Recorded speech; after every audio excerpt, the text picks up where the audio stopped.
It's 12 noon in London, 7 a.m. in Philadelphia, and around the world, it's time for Live Aid. Special day Live Aid. Could you tell us what it was really like backstage? Have you got any gossip of who hung out with who, what the food was like? Well, the food, foods, yeah. See, you got me there. There you go. Is the food? The Hard Rock Cafe did all the food, so it was literally just a running. Hard Rock were there doing all the burgers and the sausages and the bits and the chickens. I mean, brilliant. But and it was great. And we had like a small little terrace where you could sit out backstage, and all the artists. I mean, people. The one question gets asked a lot. What were there egos involved? And there weren't any egos at all. I'd be sitting next to David Bowie. I'd pop in and see Freddie Mercury and the boys in the dressing room, and because I knew those guys, and so there's all your heroes around you, but no one was going, what do you know who I am? It's like it wasn't like that at all. It was just brilliant. It was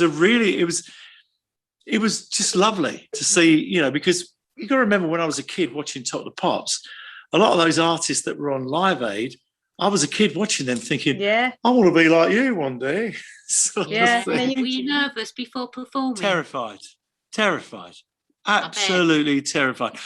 Ladies and gentlemen, will you welcome on stage here at Wembley, Spandau Ballet.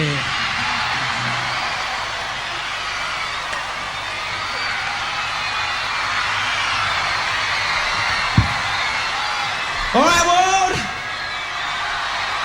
We had 80,000 people, over 1 billion people worldwide. Technology, satellite technology that was really in its infancy, really. Nothing had been done like this before. Princess Diana, Prince Charles, all the dignitaries, everything, everyone and their dog watching it. And I was nervous. No pressure there. So, actually, I've recently found my double thickness leather coat. Don't ask me why I wore it. I know, on the 80 degree. That was fun. You must have been roasted in that, Tony. It looked good though, so there you go. Well, you know me, I'm roasted at the best of times because I get excited. I'm running around the stage and stuff. And on a hot sunny day, my suits are pretty soaked through. So and I've always been the same. So wearing that leather jacket was the most insane thing. But it looked cool. I thought I looked cool. Good, so and so anyway, I've recently found it. So I'm going to. It's not in bad condition actually.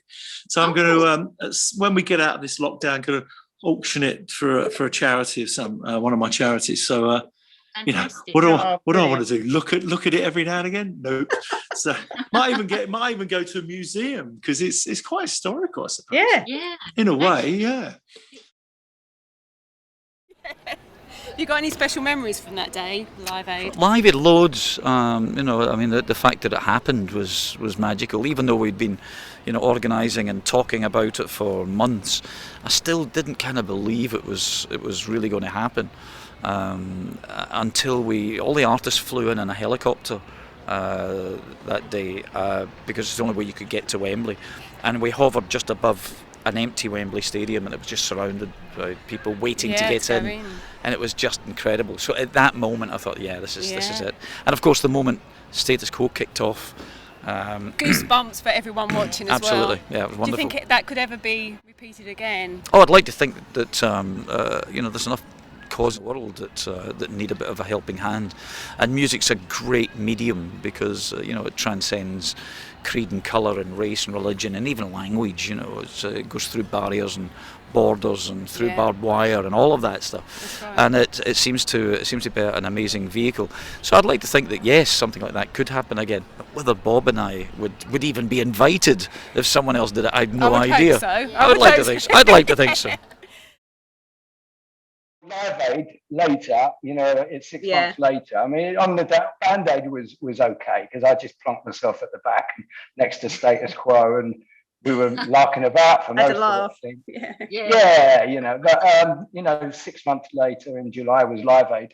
That was pretty nerve-wracking. I don't remember much about being on stage other than jumping off the riser, hoping my trousers wouldn't split, and going to the front to play True, and then going back. Wow. 4 songs that just went by like that, But it was Was a it- sea of people to the horizon. It was I incredible. bet, because It really was. Tony had a bit of a wardrobe Fur malfunction. coat. Well, yeah, he picked the wrong coat. It was the hottest day of the year, and he's got this sort of leather overcoat down to his ankles. It looked Not cool wise though, choice. didn't it? But it was a bit hot. It was very warm that day. It was a great day. Was it fun Unforgettable, really. backstage? Yeah. Yeah. We actually went to sound check the day before. So, I've got this great footage of the day backstage, with Queen and Status Quo. And we've got our film Soul Boys of the Western World. I don't know if you saw it. It's worth I've seen checking it, out. yeah. And all that backstage stuff at Live Aid is mine. It's my sort of cine camera, which you had on your shoulder at the time, didn't you?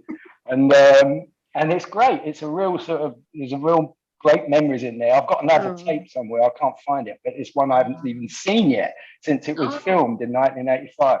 Oh. Yeah, unless my dad taped over it and put Laurel and Hardy on it. Oh, which you is often could do what that. happened. Yeah, if you didn't put that little square thing in, anyone could That's take it. over. Anyone could take over it, couldn't they? No, it was a brilliant day. Changed the way Band Aid Live. It changed the way the world looked at giving, charity, looking after other people, and showed that music does have a value as well. Thank you, everybody.